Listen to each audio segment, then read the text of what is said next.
Welcome back to The Truth About Pet Cancer. I'm your host, Ty Bollinger. Thank you for signing up to view this free 7-part docuseries. I'm excited to share this enlightening journey with you so that you can become empowered with life-saving information that will help you enjoy a happier and healthier life with your pet. Were you able to watch episode 1? I hope so, but just in case you missed it, here's a brief recap. In episode number 1, we saw some shocking statistics about the epidemic of pet cancer that has blanketed the globe. We explored the current conventional medical toolkit for treating cancer, which is comprised of chemotherapy, radiation, and surgery. We scrutinized the current theories on exactly what cancer is and whether it's primarily a genetic disease. We heard from several respected veterinarians who shared their personal educational experiences while in veterinary school. We also examined the war on cancer and were amazed to learn that most medical research is actually not independent at all. In episode number 2, we're going to learn some inside information of the pet food industry. We'll examine the science of epigenetics and nutrigenomics, and we'll learn about species-appropriate diets. We'll dive into the facts about GMOs, herbicides like Roundup, and cooked commercial pet food, also known as kibble.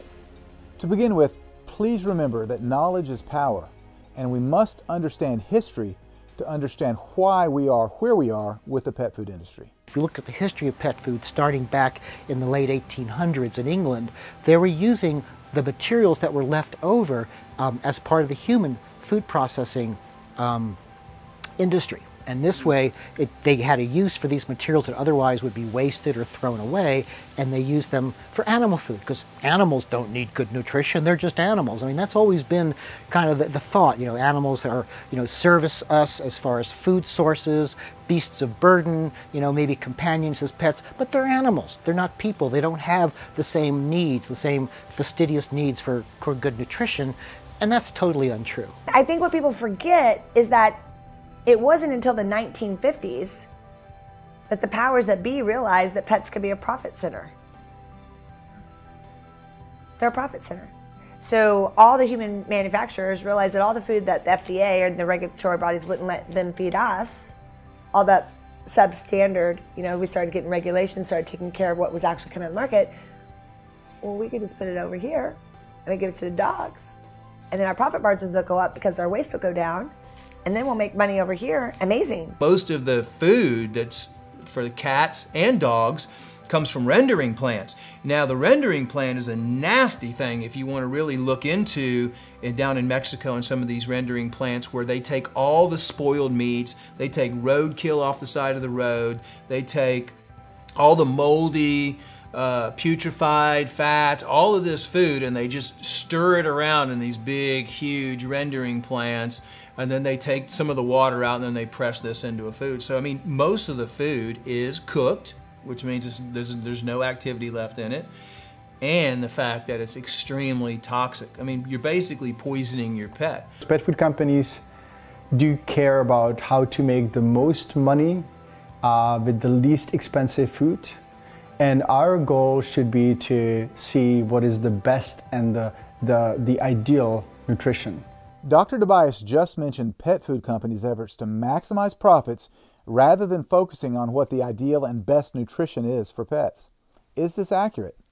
At the first of this year, I was out at Cal Jam, which is short for California Jam. It's a huge event in Costa Mesa, California, and I was able to get interviews with Dr. Rick Palmquist, Dr. Joel Furman, and Olivia Newton-John and her husband Amazon John. I was at LAX airport about to fly back to Nashville, and I met a lady named Andrea who was familiar with The Truth About Cancer and said that she recently benefited from our documentaries. She asked why I was in California, and I told her that I was filming interviews for an upcoming pet cancer documentary. Her eyes lit up, and she told me that she used to be a food buyer for one of the multinational pet food companies. She agreed to go on camera and share a little bit about her personal experience. About 10 to 15 years ago, I was, again, as a commercial manager, sourcing manager for a very large company who manufacture pet food, both dog and cat. And my job was to essentially identify sources of supply for specialty ingredients that would then be used for dog and cat food. Essentially, I would go out and evaluate sources of supply, and I would understand the manufacturing process. But I think what was disturbing, to say the least, because I was very new to this industry, is that essentially what I was buying was the leftover carcass and scraps from slaughtered, cattle or chicken or pig. And what happens is every literal piece of the carcass is saved and sold, and that was even more disturbing. So, you slaughter a pig and it goes into the the manufacturing process to basically skin it, and then you take whatever's left, bones and head and whatever, and you render it, and it goes into a big, huge, literally a big meat grinder. And it's literally ground down into a powder form, and then they take that powder and they put it into the kibble. I mean, legally, under the definitions of beef or chicken or whatever meals, legally it states that the animal must be slaughtered to be used in that pet food. However, they are allowing what we call 4D meat, which is downer, dead, diseased, dying, so cancerous meat. They can render that down. They can, the cows that have died in the field, and then they sit in the back of the truck being transported across the country, rotting in the truck. They're not refrigerated, and then they just melt it down to a chemical soup, and that goes into pet food. And they say, oh, it's perfectly fine and safe because once you heat it, you kill the bacteria. Well, you don't kill the toxins, the endotoxins that were released by those Clostridium and other bacteria during that decaying process. That's still going in. The law states that they are not allowed to use that kind of meat in pet food. And when we ask FDA, why don't you enforce this? They, oh yeah, we're not going to enforce that. It's okay. They yell at us and say, oh, you want us to put all of that in the landfill. You're going to fill up all the landfills. How dare you? You're polluting our environment. Okay, great, better to pollute my dog. After hearing about how pet food is actually made and the nasty ingredients, are you having second thoughts about feeding your pet kibble? We all want to feed our pets healthy food, but it's hard to do if you don't know what's in the food, or if you don't read the labels, or if the pet food companies change the names of ingredients so as to cover up what's actually in the kibble. First of all, one of the things that happens at these meetings is they sit there and try to design new ways to hide ingredients. So there is a hypoallergenic pet food that is made with hydrolyzed chicken feathers. So the main ingredient of the food is chicken feathers. And it used to say on the bag, under the ingredient list, it used to say hydrolyzed chicken feathers. Well, then people like me outed them and said, hey, anybody reading the ingredients on that bag, do you realize you're feeding chicken feathers and you're paying $90 a bag to feed chicken feathers to your dog? Like, how are you feeling about that? And it's a bunch of synthetic chemicals added to actually, give some nutrition. And so at the last AFCO meeting, that company proposed a new definition and they got it approved. And now it is hydrolyzed poultry protein isolate. Oh, they just changed the name. They just changed the name. So if you're the consumer and you see hydrolyzed poultry protein isolate, you're probably going to go, well, it's probably chicken meat that's, had some process done to it so that the body doesn't recognize it as an antigen, which, by the way, it still does, but the diet only works 50% of the time. But they just basically changed the name so that the consumer has no clue. That's a dirty trick, changing the name of ingredients to make them sound more palatable or healthy. But that's just the tip of the iceberg. They wouldn't let known cancer-causing ingredients be used in pet formulas, would they? Other things that they allow to happen, ethoxyquin is a proven cancer-causing preservative. It's used very commonly to preserve fish meal. If the ethoxyquin is added on the boat at sea, then it doesn't have to be included on the label of the pet food. If it's added at the processing plant, the pet food plant, then it does have to be on the label. So you could be feeding a fish meal food that has ethoxyquin, but you don't know it. And the company doesn't have to tell you.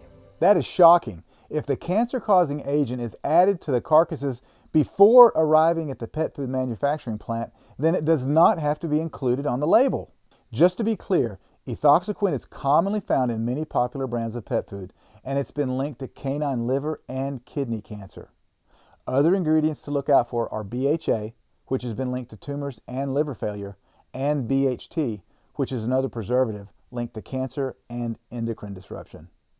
I asked Dr. Morgan if there were previous instances where pets had been harmed or even died from some of these unlabeled ingredients. So, back in 2006, we had the melamine toxicity that killed tens of thousands of pets with kidney disease because that was added overseas in China. Nobody bothered to test it in the wheat gluten. We have propylene glycol as a preservative. We have tons of sugar. We have tons of salt. They're used as preservatives. We have red dyes. The dog doesn't care if it's dyed green, yellow, purple, and red. That's all for the consumer. And the pet food companies are spending a lot more money on advertising, the big ones, than they are on ingredients. And so when we go to these meetings, there are industry representatives in there from the waste oil industry and from the grocery waste industry, and they're just trying to figure out how to sell their waste products to pet food companies so they get paid for all their waste products. So recycled restaurant oils. It doesn't go into dog food, but it goes into cattle feed, which we all should be concerned about, but grocery store waste. So all those expired dairy products, all those expired bakery products go out in the dumpster, sit in the sun for a while, then they get picked up and then they go to a plant and they get all mashed together and ground up and then it goes into cattle feed. So all those plastics, they've got glyphosates, they've got chemicals. We're feeding it to the cows. Well, do you think it comes out in the milk and the meat? Yeah. Did your veterinarian tell you that formulas from all 5 of the top pet food manufacturers that control up to 90% of the pet food market in the United States were recalled in 2007 by the FDA because they contained ingredients from China that sickened and killed untold numbers of cats and dogs by poisoning them with melamine? I wonder if they even knew that information. After hearing about how pet food is actually made and the nasty and oftentimes cancer-causing ingredients, are you having second thoughts about the integrity of pet food? Are we literally feeding our pets cancer? Have you ever heard of a new field of science called Nutriengomics, which is using nutrition to influence genetic expression, kind of like nutritional epigenetics? Scientists now know that genes alone don't determine health outcomes. Epigenetic factors, which determine gene expression, actually choose the path of health or disease for any organism, including pets or humans. And nutrigenomics is about how nutrition affects genetic expression. You see, you have blueprints for perfect health, but if those genes aren't properly expressed through nutritional factors, then you're never going to experience the perfect health that you were meant to have or your pet was meant to have. Proactive veterinarians like myself, really our focus goal is to help people realize what can we do if there is a genetic predisposition there, what can we do to help reduce the expression of that, which is called epigenetics, and we can use nutrition called nutrigenomics to modulate the animal's expression of DNA. But that's something that you would have to learn after vet school because it's not even mentioned in vet school, frustratingly so. I believe in what's called species appropriate nutrition, which means dogs and cats by nature are carnivores. They're carnivorous animals, so they can consume some grains, but it's not biologically appropriate. It's not species appropriate. I love observing nature, and especially in Africa, because that system is so perfect. If you think about it, the herbivores eat from the land, and then the herbivores are eaten by the carnivores, and then the carnivores, when they die, they feed the land again. So the cycle of nutrients is really amazing. And nobody's surprised that a lion eats meat and horse or some sort of wildebeest eats grass. But in the current state of medical nutrition or nutrition that we use in veterinary medicine, we're feeding our canines ingredients and items that they would never eat in nature. Canines would eat meat, bones, and some plant material. They wouldn't eat wheat, and they wouldn't eat corn and all these ingredients that are in pet food. Plus, they wouldn't eat chemicals and preservatives that obviously have been used. Getting the cats and the dogs on species-appropriate diets is critical, and as you pointed out, very importantly, no animal cooks his or her food. And on top of that, they don't, let's say as cats and dogs primarily, they don't target when they kill an animal as a predator. They don't target the muscle, right? That's scavenger meat. That's when the birds, scavengers come down. They're going after the organs, the mineral-rich, parts of the animal. Animals instinctively know how to find the appropriate food to provide their bodies with the information that they need to run in a healthy state. And animals in the wild are getting plenty of probiotics. Here's how. Well, yeah, sure. So you have a big cat in the wild, they're going to go for the bone, cartilage, organ meat first. Yep. Before even going for the muscle. And interestingly enough, the way they got their probiotics, because they did eat probiotics, is after they killed their prey, they tore through the intestinal tract. So they degutted that animal. Well, when they did that, they're tearing through the intestinal tract, and then all that effluent, green, rich chlorophyll, delicious stuff for them is in their mouth, and then they're just swallowing it. One of the interesting arguments that the veterinarians use for why you should not feed the dog raw meat is because they're afraid of a bacterial infection. Yeah, right? So these dogs are eating a rotted piece of junk on the side of the road, right? You know, dogs eat carrion, which is rotting meat. You know, they're a scavenger species. Scavenger species will eat anything. And you're worried about a dog can digest almost anything, right? So you're worried about a bacteria. If you get a good organic chicken, grind it up and give it to the dog, what are you worried about if you're a little bad? The dog will be getting so much healthier from that. Veterinarians are the only wellness profession that actually tell you to eat more processed food, and fresh food could be risky. We don't know if it's safe to feed fresh food. If raw food were dangerous for animals, there would be no animals left on the planet. Mike Adams' statement may seem simple, but it's truly profound if you think about it. Let me ask you a question. How do you starve a tumor cell? Any idea? When an animal or a person is eating primarily fats with moderate proteins and not many carbohydrates, their body will adapt into a state called ketosis. This is the fundamental premise of the ketogenic diet, where the body burns fat molecules called ketones for energy rather than sugar or carbohydrates. A ketone is a water-soluble metabolite of fat. Okay, so if we stop eating for a couple of days, after 36 hours, stop eating, we're not taking in food. So our body has an ability to generate energy from within. And we have a quick storage which is called glycogen, which is in our liver and muscles.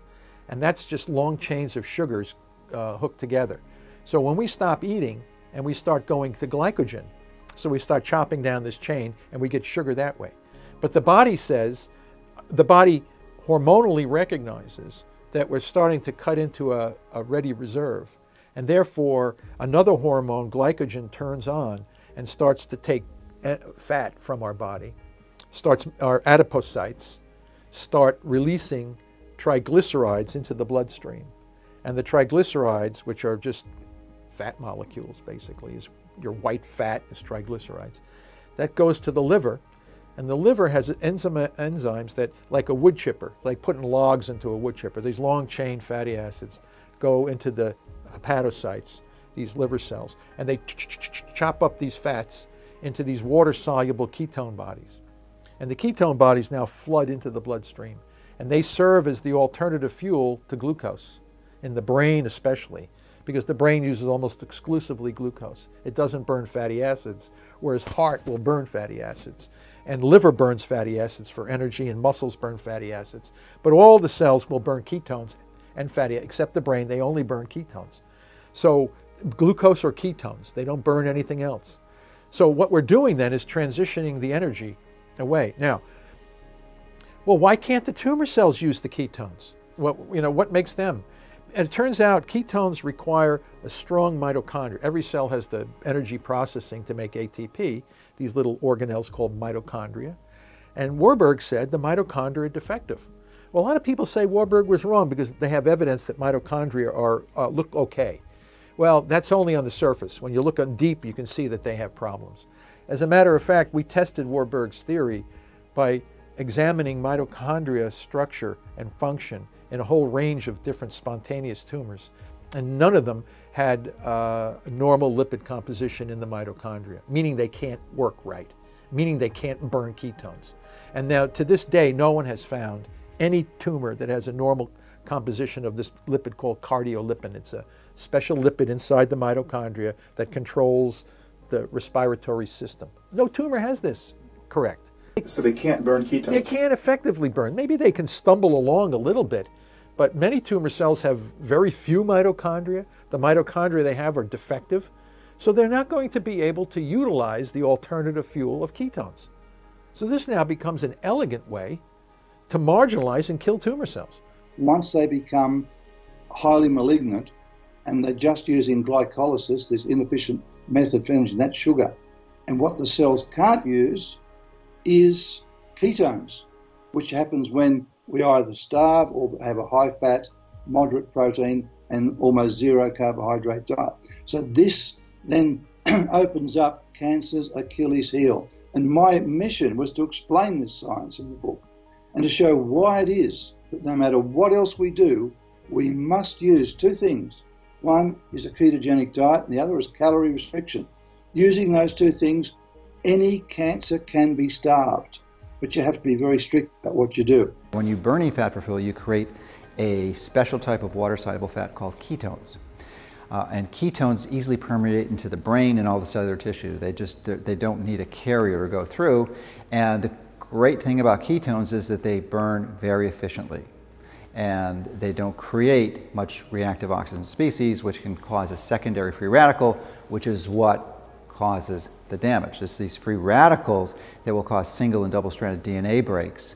Not in the mitochondria, they cause them in the mitochondria because that's where most of the free radicals are created, but then secondarily they cause it in the DNA, which causes the genetic damage that nearly every conventional physician believes is the cause of cancer, and nothing could be further from the truth.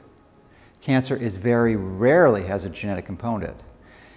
There is genetic damage, no question, but it's mediated by metabolic damage that causes secondarily the DNA damage or genetic damage. Have you seen the ketogenic diet show progress with animals? Oh yeah, and for the reasons, because the compliance issue is a non-issue when it comes to animals. Because the dog is going to eat whatever you give him. If you give him the food, he's going to eat it. The mouse is the same. Unless the food is so unpalatable then we have to work on that too. Because now the food industry is moving into this space, developing ketogenic diets that are more palatable, less draconian, because the issue is sugar and ketones. Get your sugar as low as you can, get your ketones as high as you can. Therapeutic ketosis, and you have to balance this. You have to be very careful about imbalances in minerals and nutrients and these kinds of things. But that can be easily done. So, therapeutic ketosis can easily be achieved, according to Dr. Seyfried. Have a listen as he shares about how they stumbled upon the importance of fasting and calorie restriction when it comes to healing animals with cancer. Now, this happened while they were experimenting on mice with brain tumors during the testing phase of certain drugs aimed at stopping ganglioside biosynthesis. We were getting tremendous results with ketogenic diets. At the same time, we were studying drugs it turns out that the drug that we were looking at to stop ganglioside biosynthesis, we like to try it on tumors. We had some mice that had tumors. And it was working. And the company that was making the drug got, whoa, this is far more interesting on a cancer population than it was on a lipid storage disease where there's not as many afflicted. So they said, oh, we'll give you $200,000 to figure out how this drug is working on stopping cancer or slowing the tumor down. So it became clear, so we started to feed the mice that had brain tumors with this drug. And the brain tumors were shrinking. And, but we also noticed that the body weight of the mice was going down at the same time. So we decided to put in a body weight control, like another group of mice that didn't get the drug, but we restrict their food so their body weight was exactly the same as the guy that was getting the drug. And then we looked at the tumors and they were exactly reduced to the exact same size. So we said, whoa, what's going on here? So this drug turned out to be working through calorie restriction. So the drug was causing the mice to stop digesting their food. So the mice were eating the food, but they were losing weight because they weren't digesting the food. So when you put the body weight control in there, where you actually took the food away, it was having the same effect on the growth of the tumor. So of course, unfortunately, the company that was giving us this drug that thought they had some new blockbuster, turned out you could get the same thing by restricting the food. This became unexciting. Like, what is the mechanism by which the drug is working? Well, it's causing the animals to eat less food or digest the food less. Well, this is not exciting. This is not some sophisticated new You know, well, you can get the same thing if you just go on a therapeutic fast. You don't need the drug. Ubiquitously through scientific studies with almost all species of animals tested, we find that when we moderately restrict calories in an environment of micronutrient excellence, the animal can live 1.5 times longer and be free of disease and age slower. We're talking about the only proven fountain of youth, proven in a scientific sense to say it's reproducible in every species that you test it with.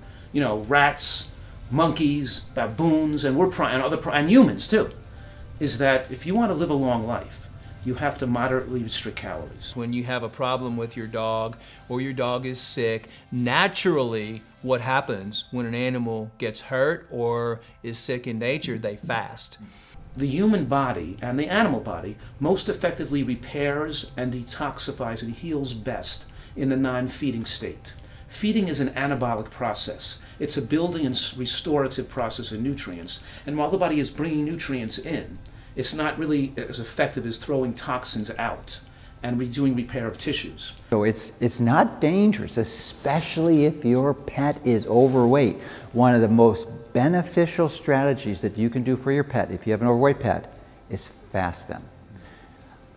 I can tell you with the highest degree of confidence, not a micro doubt in my mind, your animal will not suffer, it will get healthy. And in fact, Dr. Seyfried, we were at an interview, we were at a brainstorming session in Orlando last year in October, an event that we were attending, and he related this story of this pet that this dog they were trying to kill, like by fasting him, and they couldn't kill him, he was just getting healthier because they were fasting him. So it really is an extraordinarily powerful intervention. So if your pet is overweight, believe me, it's one of the best things you can do for them. So we see the importance of therapeutic fasting for animals. I'll bet you never thought that simply fasting your pet could actually help it heal. Cats especially are not good at self-regulating. Their wild ancestors, after all, weren't given bowls of food to eat. They were out hunting for it. If their food is left out for cats to graze on, they probably will. Think about it. How good is your self-control if a big bag of chips is left out all day? Cats eat out of boredom, just like you and I do. If they're not being stimulated or entertained enough, though, they will certainly eat because there's nothing better to do. If you're feeling overwhelmed at all this new information, please don't. We all have a lot to learn when it comes to how to properly feed our pets, and my family is no exception. With our dog Grizzly, we actually had a really big curve learning about the importance of healthy food for animals. We used to just feed him run-of-the-mill dog food, pure, right off the shelf. I mean, I like to think that they have favorite brands, and I have favorite brands that I like to get them, but we would just feed him, anything. But we noticed, this was a couple years ago, we noticed that he was actually throwing up a whole lot. We had no idea why. We liked to let him in the house sometimes. We couldn't let him in the house at all.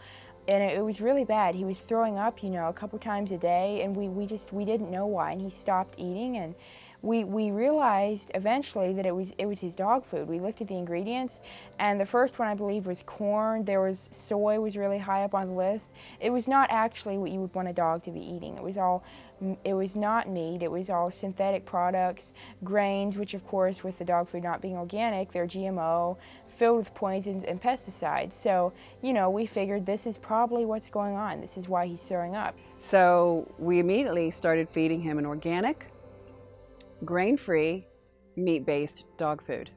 And he immediately got better. And he's just as healthy as can be. And it's amazing the difference just the diet makes. And so Grizzly's still our happy dog and no more throw up. He's healthy as can be, and he's our happy dog. We learned with our dog that the saying, you are what you eat, that doesn't just apply to humans. It applies to animals as well. He's a very healthy, strong German Shepherd, but he was reduced to throwing up every day, being very sick and unhealthy because of what he was eating. Our daughter Brianna just mentioned GMOs. Unfortunately, due to our lack of knowledge at that time, we were feeding Grizzly non-organic kibble, which not only contained GMOs, but also contained massive amounts of glyphosate, which is one of the toxic ingredients in Roundup. Now, we know that glyphosate, and moreover the entire formulation of Roundup, which is what they used, is very toxic, and it has all sorts of effects on the body. And it was declared by the World Health Organization as a probable human carcinogen, class 2A. Now, they also determined that it is definitely a carcinogen for animals. So when we're talking about pets, it's not probable, it is an animal carcinogen, according to the World Health Organization's IARC committee, which makes the determination for the world. Now, are our animals being exposed to a lot of Roundup? The answer is yes. We just got some tests done, and it looks like, and also Anthony Samsel did some tests, it looks like this is the median level of glyphosate found in 29 common snack foods in humans, and this is the average, okay? And these are the results from pet food. Okay, this is a balanced for cats, Purina cat chow. This is Meow Mix cat food. This is Purina Pro Plan. This is Blue Buffalo Life Protection Formula with Life Source bits. And then the Hills diet was a bit less, and the Taste of the Wild was less. But it shows that it was higher than the average human diet in terms of the amount of glyphosate. And we had only two samples of pet urine, and this is the urine from a non-farmer in Iowa, this is the farmer in Iowa, and this is the urine in the dogs. Wow. Glyphosate, they have actually shown to alter the microbiome. It was actually patented as an antibiotic, as well as their other patents. It is patented as an antibiotic. But when you start altering the gut, you know, you look at we tend to do pieces and parts medicine in standard medicine or Western medicine. But you can't. You have to look at the whole picture. And when you start altering the microbial population of the gut, you alter a whole spectrum of things that are occurring. Let me give you a description of what it does. We know that it's a carcinogen for animals and probable carcinogen for humans. It is patented as an antibiotic. Now, if we eat it or we digest it in some way, we have our microbiome, our gut bacteria. That is important for detoxification, for the immune system, and for digestion. The glyphosate more readily kills the beneficial bacteria like Lactobacillus and bifidus, the stuff we want, the stuff we buy in the probiotics. It's harder, it doesn't kill easily the salmonella, the botulism, the negative E. coli, and so it can cause a dysbiosis, an imbalance of the gut bacteria. Now, the imbalance of the gut bacteria is linked to cancer. One way that it's linked to cancer is that it can cause gaps between the cells of the intestines. Glyphosate alone, if you just put it in a test tube with human cells, it'll cause gaps. So the glyphosate or the gut bacteria can lead to gaps in the walls of the intestines. That's called leaky gut. Leaky gut is linked to cancer. Also heart disease, Alzheimer's, Parkinson's, autism, autoimmune disease, inflammation, and allergies, among others. It also is a mitochondrial toxin. Well, you know, Otto Warburg talked about the mitochondrial theory of cancer, and there's a couple of reasons why glyphosate might be toxic to the mitochondria. It chelates, that's another property of it. It binds with minerals, making them unavailable, and mitochondria require certain trace minerals in order to function. I was talking to Zach Bush, who founded Restore. He's been looking at cells under the microscope for years with glyphosate added, and he thinks it's how it destroys a certain protein structure in the mitochondria. Either way, the mitochondria is linked to cancer. And so you end up with a situation where the bacteria is a problem, the leaky gut is a problem, the mitochondria is a problem, and then you have endocrine disruption. There was a study that hasn't been replicated where tiny amounts of glyphosate caused the multiplication of human breast cancer cells at parts per trillion. That's really alarming. Glyphosate was shown to cause human breast cancer growth at parts per trillion, and the World Health Organization classified glyphosate as a probable human carcinogen. But as Jeffrey Smith just mentioned, it is a known carcinogen in animals. It's very likely that glyphosate, which is being sprayed on corn, soy, wheat, and dozens of other crops, was one of the reasons why our dog Grizzly was throwing up all the time. Are you enjoying today's show thus far? Are you learning a lot of great information? Do you want to join our movement and support our mission to inform the world on the truth about pet cancer? Then please consider supporting our cause by owning the complete series. Your support allows us to continue spreading the truth absolutely free, just like we're doing right now. And as always, a portion of each sale gets donated to charities that are doing real research and are focused on protecting our pets and keeping them cancer-free. Simply click the banner below to join the movement and support our mission. Thanks in advance. Now, back to episode 2 of The Truth About Pet Cancer. Just because glyphosate doesn't kill you or your pet immediately does not make it safe. The health-robbing effects are actually slow and insidious over months and even years. Let's get back to our experts explaining how glyphosate can damage the body's detoxification system, as well as the mitochondria, which are the power plants of our cells, and how this may actually be one of the mechanisms by which it actually causes cancer. We know that glyphosate affects the mitochondria. We know that. We know that it affects the detoxification system of the body. And this, I think, is particularly concerning when we say, if I give you a poison, you have a detoxification system in your liver and your skin and your lung and your intestinal tract and digestive system to remove and get these toxins out. Well, this concept of bioaccumulation applies to glyphosate. It seems to accumulate. And once we start talking about bioaccumulation, now we got a bigger issue. So on one hand, this is a bioaccumulative toxin, so it builds up in the body. And on the other hand, it's damaging the part of the body that has to do with detoxification. So that actually is a synergistic effect to promulgate the whole effect. It's like a double whammy. Right. And then the research, a lot of the research on glyphosate has been done only on glyphosate, just on the molecule glyphosate, but not as the product is actually used with other solvents and solutes. And when we actually look at the combination of glyphosate with the other solvents, then it seems to be more dangerous. And I'm not calling for the elimination of glyphosate or the destruction of Monsanto or any of this kind of stuff. But what I'm saying is that we need to look at these things. As scientists, you know, sort of the definition of science is looking and then reporting what we find instead of not looking and saying, well, don't worry about that. That's not a science. Don't worry about that. It's not a scientific thing. And we know that when you put glyphosate with other toxins, that it's a synergistic toxin. It becomes more dangerous in combination. But the bottom line is that there's a variety of different factors that contribute to the mitochondria, which are the energy-producing structures within your cells that create the energy currency of the cell ATP. And when these get damaged, and enough of them get damaged, they predispose the body to developing not only cancer, but heart disease, diabetes, dementia, Alzheimer's, other neurodegenerative diseases. So when we look at things with this analysis idea where we break everything up into little pieces and then we say, well, this much and this much is safe, so you can eat those and don't worry about that. But nobody looks at what happens when you put this much and this much of these 2 toxins together, or these 5 toxins, or these 10 toxins. So everybody's trying to fight cancer, right? So once you have the tumor, what do we do? But I think the bigger question is, what do we do to keep you from getting the tumor, right? So if we look at where the tumors come from, then the whole problem is actually that what's occurring is that we're interfering with metabolism. And what's really fascinating is what we know right now is that the part of the cell that makes energy, that's called the mitochondria, is the beginning of all chronic disease.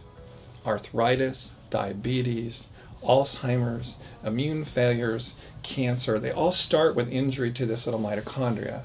And so we should be asking questions about how can we protect those mitochondria?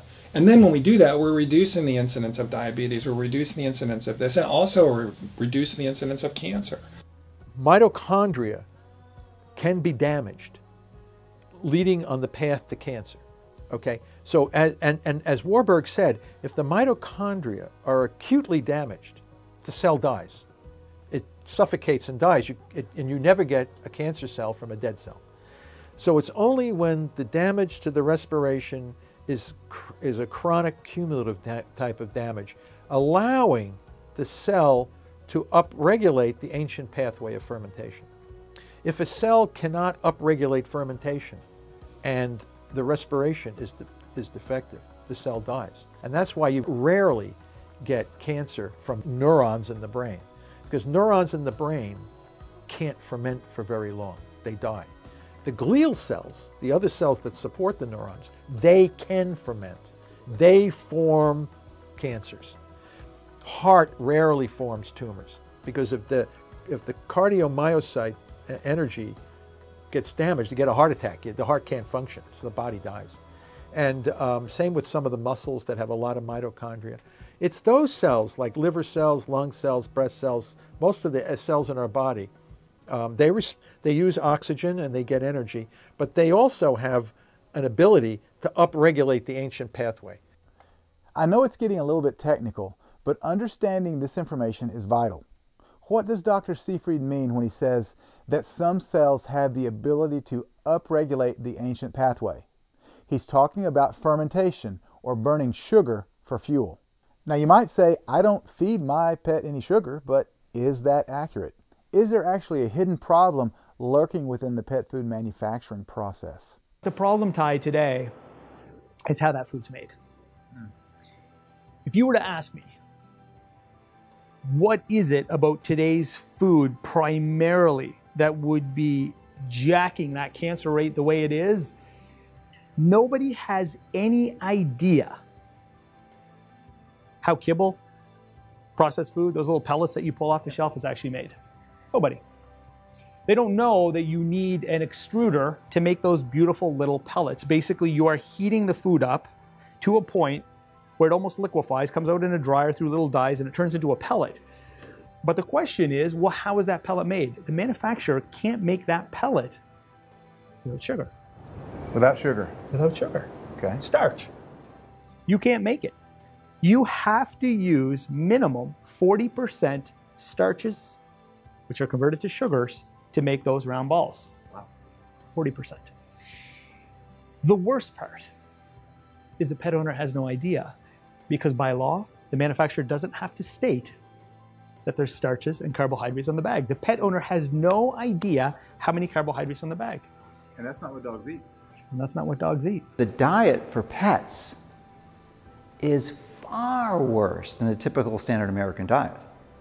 You may not know that, because they give them processed, usually dry dog food. And do you know what the primary component of most of that dog food is? GMO grains, maybe? You would think so. Actually, it's sugar. Really? Ranging anywhere from 40 to 60%. And even what apparently and ostensibly is the highest quality dry dog food.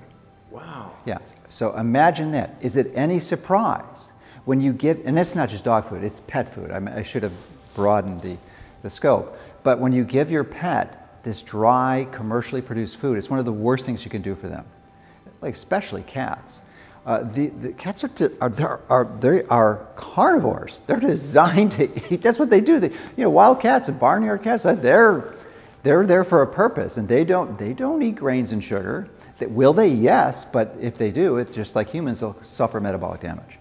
Oh, it's incredibly high carbohydrate. So in order to make a kibble stick as a kibble, you gotta have about 50% carbohydrates in there. So, the new buzzword is grain-free, and so people come into me all the time, oh, I'm feeding a high-quality grain-free kibble. Really? And I say to them, do you think that's carbohydrate-free? Yeah, it's low carbohydrate. I'm like, no, it's not. It just doesn't have grain. It doesn't have wheat, corn, and soy. Just a different source of carbs. It has a legume, or it has a potato, or it has tapioca, but it's still a carbohydrate. It's a lot of carbohydrate. So when we talk about, oh, my dog food's grain-free, great. Ask yourself a question. Melted chickens into sand goes into kibble. How do they get into kibble? It requires a starch. It requires a starch. So while there's no more corn, because we're all like, ooh, corn's bad for dogs. We've all aligned. Most people understand that. So we're gonna use peas. We're not gonna talk about it because no one's thinking about it. So what you've done is you just create a giant piece of starch so your dog can eat it. I got in trouble on a radio show once. I was a co-host on a show, and I said, well, a kibble diet's never going to work for a cancer patient. And she stopped the show and said, you can't say never. I said, well, I kind of feel like I can in this case. Like, in my practice, it's never going to work. It's sugar. We're feeding them sugar. And carbohydrates break down to sugar. I mean, it's a simple fact. That's as much as I hated organic chemistry, that's what it boils down to. Boy, did I hate that. I never thought I would have to use it. But yeah, it breaks down to sugar. And sugar, I mean, there's a lot of scientific evidence that shows that sugar feeds cancer. High carbohydrates provoke insulinemia and hyperglycemia. And they are the two things that cause degenerative disease. And they both promote cancer. And Nobody's recognising this within the veterinary world.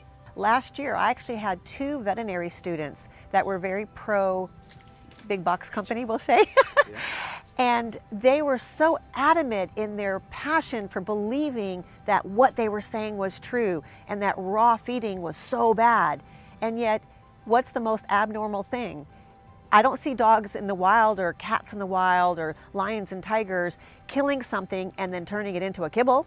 I don't think that happens. They don't stuff it in a can. They don't add preservatives, right? So we just have to stop being brainwashed into this fast, cheap, and convenient world that we've gotten so used to. And we really have to start looking around and going, how did nature do it? And then can we mimic what nature does? If we mimicked what nature does, we'd follow what dogs and cats eat in the wild. So, let me ask you this. What do animals eat in the wild? You don't see wild dogs chewing on corn and wheat and grain. They are hunting other animals, coyotes and wolves. And that gives you a clue about the proper nutritional balance of your own dog, because your dog is not a vegetarian. Dogs and wolves are like this for DNA. 99% match if you look at what's called the mitochondrial DNA. So what does a wolf eat in the wild? They eat prey, right? It's always fresh and it's alive and it's raw and it's balanced. They don't just eat the muscles and run off. They eat the bone, they eat the organ, they eat a little bit of digested vegetation that's been semi-digested. We can do things like that at home, but this bag of kibble, nothing like it. It's dead, it's full of toxic ingredients, and genetically speaking, the dog is saying, hey, you domesticated me and I'm cute and all, but digestively, I still got that call from within saying, where's prey? The whole thing is convenience. You come home, you're working all day long, the dog is so happy to see you. Oh, and he's all excited. You throw the food into the bowl. The dog is just, really happy. Wolfs it down, right?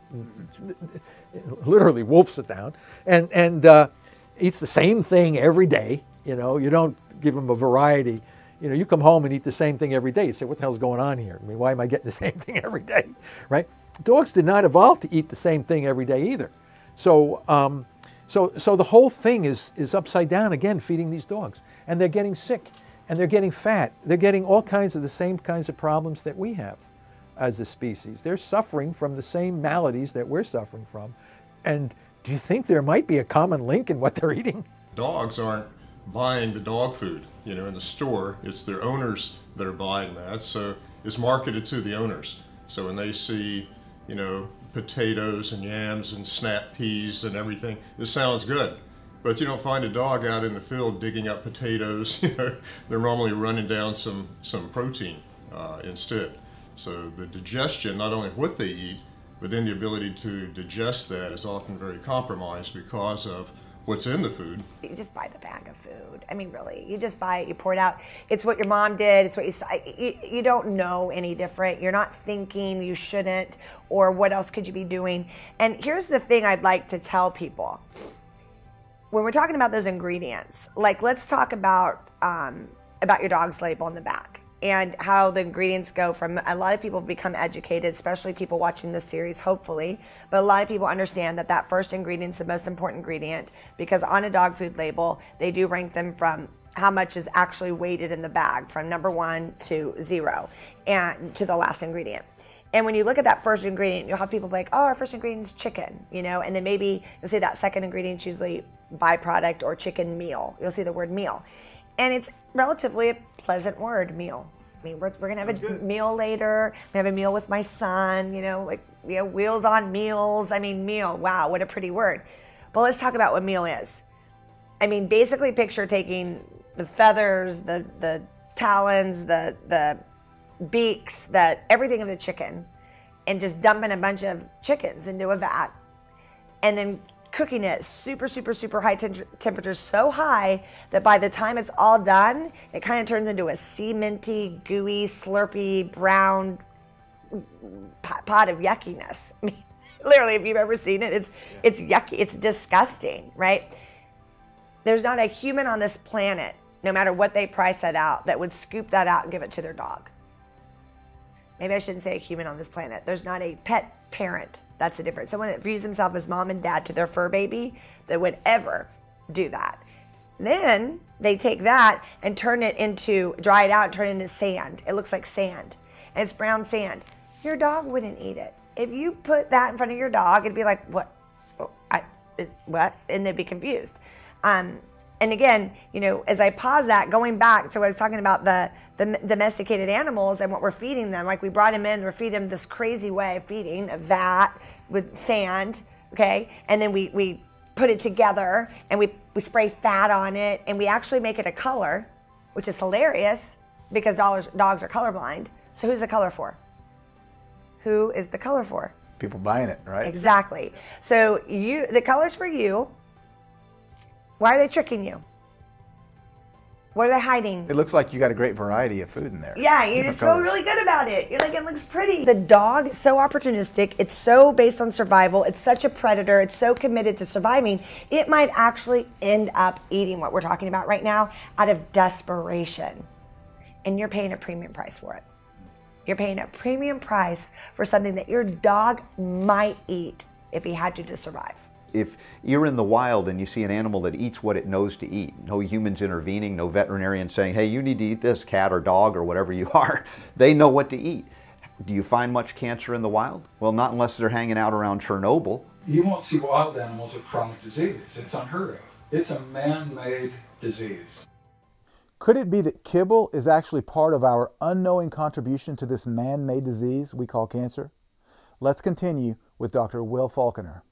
The common word is byproducts. What does that mean? Well, byproducts can include, and often does, the 4D meats. I don't know if you've run into that term, but 4D stands for dead, diseased, dying, or disabled cows when they come to slaughter, or pigs, or whatever. So that can't go to human consumption, but boy, the pet food manufacturers snap that up. It's a bargain. It's protein. There's a broader problem with kibble, from my perspective, and from a lot of people's perspective, in that it's cooked. So when I come back to the ingredients in a second, but I want to start at the top level of understanding that kibble is cooked. And most people, I know I wasn't. I had never thought about how kibble was even made. To manufacture high quality, human grade, excellent quality meat-based pet food is incredibly expensive. So 100 years ago, the pet food industry substituted excellent quality protein for rendered protein, which is really how we recycle the leftover pieces and parts from the human food industry. It goes into pet food. And then we use a lot of unnatural fillers, the corn, wheat, rice, soybeans. Now we're using grain-free options like a lot of potato, a lot of lentil, a lot of tapioca, a lot of starch, because meat's expensive. Right. So pet foods are really constituted of a lot of high carbohydrate, high glycemic index foods, along with some rendered protein and a synthetic multivitamin. We extrude those foods, which means we force them through a machine that creates the pellet. And extrusion in and of itself, it creates problems. When you heat protein to very high temperatures, you get a carcinogenic byproduct called heterocyclic amines. When you heat starch to high temperatures, you get a toxic carcinogenic byproduct called acrylamides. So every bag of pet food that has been extruded, which is dry or kibble, we call all the same word, those foods with every bite that you're feeding your pet contain known carcinogens. And so if you take dry food, if you take dry kibble, for instance, for dogs, you cook that food at a high temperature. We get these things called advanced glycation end products, these AGE. These AGEs, these advanced glycation products, basically what they are is sugar, stuck on a protein molecule. So these then change the way that proteins work in the body. They cause inflammation, they cause free radicals to accumulate, they damage mitochondria, they cause mutagenesis, changes in the DNA, all this kind of stuff. So those advanced glycation end products, too much sugar, cooked with too much heat, mixed up with fat and all this other stuff. Now you have those in the food. You've got, if it's a grain-based food, you've got mycotoxins. You've got some unknown amount of glyphosate. And if you start looking, all these things target the mitochondria. So it's a realistic thing to say, wow, maybe that's part of why we're seeing increasing cancer rates in the animals and people both. Dry dog and cat food, canned dog and cat food is far from optimal nutrition. And you know, regardless of how good the ingredients were that went in the beginning, by the time it gets down that processing line, and it's been cooked and extruded at over 400 degrees, there is not only a lot of nutrition that's lost, but there's actually a lot of things that are produced chemically within that food that legitimately cause cancer. You know, a perfect example that I think a lot of people are aware of these days because it's in the news now are these things called advanced glycated end products. It's a kind of a mouthful, but the long story short is when you take proteins and sugars and fats and you cook them, there's this caramelization process, kind of like if you cook a steak and it browns on the outside, or you bake bread and it gets brown. The chemical compounds that are responsible for that browning, that caramelization, it actually causes cancer. And the problem that we have is there is an enormous amount of these compounds in dry dog and cat food, something to the tune of, I think the last statistic I saw was your average dog eating dry food or canned food eats 122 times more advanced glycated end products than people do on a daily basis. The figure for cats was something closer to 38 times more. But either way, if you think about it, every time these dogs are eating their food, they're eating an enormous quantity of cancer-causing chemicals. Just recently, there was a study that was published, a 26-year study. And the study wanted to find out why was the sperm count in males going down? Like they were becoming more sterile. They couldn't figure it out.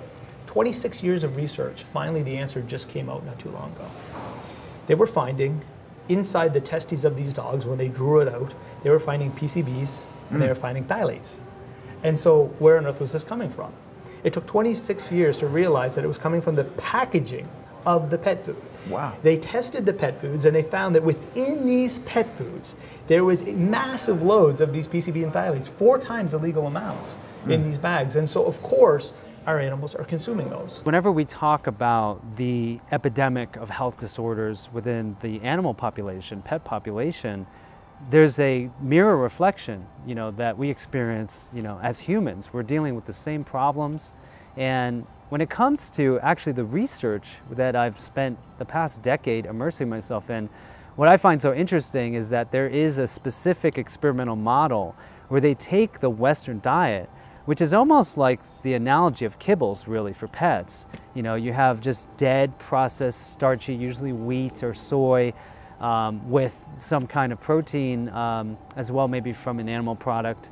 And they will use that as a sort of a lethal force. They'll induce a disease state that's consistent with metabolic syndrome, cardiovascular disease, diabetes, and cancer. It will literally induce those symptoms and then you know, pathological processes in the body. So it is very true, I think, that we're becoming aware that ancestral diets and biologically compatible diets are the foundation for health, and that we shouldn't necessarily be looking into some obscure, you know, genetic explanation for what's going on with our pets' poor health. It's as simple as what we're putting in their dish every morning to feed them. Look at all the pet owners who waste their time bringing their pets back and forth to vets with medical problems, number one, and spend so much money caring for their pets with medical conditions because they don't feed them healthy. It's like having a kid. Then you're responsible for then it's like having a family member with a sickness or a disease which ruins the quality of your life and their life, because your whole life revolves around doctors and procedures and medical, right? We have an American diet that couldn't be more cancer promoting had it been designed by Al-Qaeda. What a telling quote from Dr. Joel Fuhrman, and I'd have to agree. It would be difficult to design a diet for humans or for pets that was more cancer-causing than the current SAD, standard American diet, and the current pet diet of cooked, rendered dead kibble. But the sad thing is that pet parents just do not know, and sometimes they suffer from guilt and shame over not being able to save their pet. Lori Taylor was one of those pet parents. She lost her Great Dane, Truman, to cancer, which was likely caused by a species-inappropriate diet of cooked dead kibble. They had to put him down, and she was not able to be there. And it was really hard because I wanted to say goodbye to him, you know. So I had to let him go, and I just never forgot that. Like I kind of had this guilt, feelings of guilt, of shame, like, what could I have done differently? So I kind of became a maniac on a mission. My healing process was to make sure that the next dog, you know, I got when I was ready I would know everything. Like, I would be more interested and open to information about my dog's health, because up until that point, I looked back on it, like, you know, forensically, like, you know, looking at it from Monday morning quarterback, like, what could I have done differently? And the bottom line was, like many of us, I just went to the grocery store and I had a good budget. So I would look at all the top shelf dog foods, the expensive dog foods, and I would basically look for the one that sounded the best. Oh, lamb and cranberries, amazing. Or beef and chicken, la la la. You know, something they had these sizzling pictures on it and everything was amazing. And I bought that food and I never once looked and knew what the ingredients were. Never. I never stopped to ask, how'd they make the kibble? What's in the kibble? But once I did and dove into it, I was like, gross. What? How? Who? Why? What can we do? So for me, it's so funny, like emotional today. To me, my dog didn't get to die in vain. I needed it to have meaning because I felt like I let him down, you know, and I think other people think that. And I feel like my choice is his voice and I get to choose like his life depends on it, right? Because I love him and he loves me and he does everything he can for me. So why wouldn't I do everything I can for him? So because that happened for me, it became a mission almost to alleviate my guilt. Maybe in the beginning, like I wanted to make it meaningful and make it matter for other people. But as I got more and more into it and the products we started to develop and I started getting the testimonials, it became so much bigger than me and my dog. It became about the person's dog over in East Tennessee that thought their dog was going to die and now they started feeding them differently and they're still alive. Then it just got into my heart space, and I was like, I'm making a difference. Yes, Lori is making a difference. And we all can make a difference and we all can help change the current paradigm. It begins with education, which is why we produce The Truth About Pet Cancer, and then hopefully that education will lead to action. I hope you learned a lot from episode number 2. Be sure that you tune back in for the next episode, number 3, where we will uncover the truth about pet vaccines. We're going to put vaccines under a microscope to determine which ones are necessary, which ones aren't, which ones are safe, which ones might be dangerous. What are some of the toxic hidden ingredients in those vaccines that we give our pets? And how often should you vaccinate your pet? I hope to see you there. Join the movement, support the mission, save lives. We're a small company that's committed to the truth and to helping save pets. When you support our mission by owning the complete series today, you allow us to continue to research, interview, expose, and share this knowledge with the entire world absolutely free, just like we're doing right now. If you've learned something, if you've been inspired, if you want to help save pets across the globe, or if you just love how it feels to support a good cause, please consider owning The Truth About Pet Cancer today. As always, a portion of each sale gets donated to charities that are doing real research and are focused on protecting our pets and keeping them cancer-free. Simply click the banner below to join the movement and support our mission. Thanks in advance. You know the word study, it means to look. Yeah? Yeah, it just means to look. Yeah. So if you want to study something, you have to actually look. You can't say like, I don't think that's the case, I don't want to know. So we actually said, let's just pull our records and look at cases that did considerably better than anybody expected them to do. And what we found out was not one of those dogs, we didn't look at this for cats, just dogs, not one of those dogs was on what's considered to be a balanced diet. Kibble. When I think of the dog, I think of, well, she doesn't eat organic, so I give her regular eggs. We have like a whole platter of eggs for the dog, and we have these real super expensive ones for us. And you brought it to my attention that basically we need to start thinking more about, if you want to have the impact that we have in ourselves and all the people that we advise, then we need to do the same things for the dog.